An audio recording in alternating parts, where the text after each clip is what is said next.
প্রশংসা যে করবে তাকে নেয়ামতের বাড়ি ধারা আরো বাড়িয়ে দিবে কে? এজন্য আফসোস করব না প্রশংসা করব? অভিযোগ করব না শুকরিয়া করব? আল্লাহ অনেক দিয়েছে, ঠিক কি না? আল্লাহর কাছে শুকরিয়া করতে হবে। অর্থের প্রয়োজন আছে, কিন্তু এটার হৃদয়ে স্থান দেওয়া যাবে না। এটা হাতে আসবে আবার চলে যাবে, ঠিক কি না? হৃদয়ে স্থান থাকবে কার?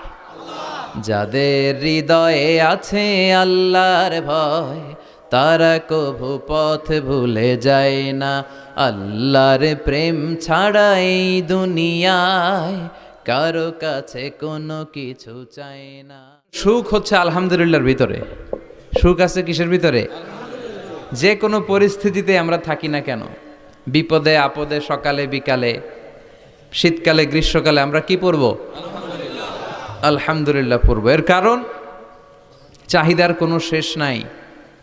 যার আছে যত বেশি সে চায় তত বেশি। প্রশংসা যে করবে তাকে নেয়ামতের বাড়ি ধারা আরো বাড়িয়ে দিবে কে? এজন্য আফসোস করব না প্রশংসা করব? অভিযোগ করব না শুকরিয়া করব? আল্লাহ অনেক দিয়েছে, ঠিক কি না? বিশ্বনবী দোয়া করতেন, আল্লাহুম্মা জাআলনি সাবুরা ওয়া জাআলনি শাকুরা ওয়া জাআলনি ফি আইনি সাগীরা ওয়া ফি আ'য়ুনিন নাসি কাবীরা। আল্লাহ আপনি আমারে ধৈর্যশীল বানান, আপনি আমারে শুকরগুজার বান্দা বানান। আল্লাহ আমার চোখে আপনি আমারে ছোট বানান, গোটা বিশ্বের মানুষের চোখে আপনি আমারে বড় বানান। সবাই পড়ি আমিন।